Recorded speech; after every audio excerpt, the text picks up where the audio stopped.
తిరువూరు రాజకీయాల్లో మీ అందరికన్నా జూనియర్ని నేను, నాకన్నా సీనియర్లు అందరూ. బొమ్మసాని మహేష్ గారు చెప్పారు నాకు.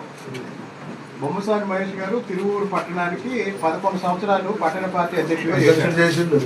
ఆయన్ని ఎన్నుకునేటప్పుడంట రాష్ట్ర పార్టీ ఒక పరిశీలకుని పంపించి పోటీ జరిగి ఎన్నుకున్నారంట. కార్యకర్తల సమావేశంలో ఎవరెవరైతే పోటీ చేస్తారో పోటీ చేయమని పోటీ పెట్టి ఆ పోటీలో ఎలక్షన్లో గెలిచారు. ఇప్పుడు ఏమైంది, ఎంపీ గారి ఆఫీసులో కూర్చొని కమిటీని రాస్తున్నారు. అంతకుముందు సూరపనేని రాజా అని ఒక అతను నియోజకవర్గం మొత్తం తిరిగాడు.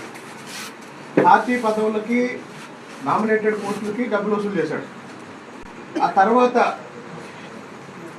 ఎంపీ గారి ఆఫీసులో మూల్పూర్ కిషోర్ తిరువూరు నియోజకవర్గంలో ఇసుక మాఫియా నడిపేది ఆయనే, రేషన్ మాఫియా నడిపేది ఆయనే, పార్టీ పదవులు అమ్ముకుంటుంది ఆయనే. ఇవన్నీ పార్టీ నాయకత్వానికి చెప్దాము.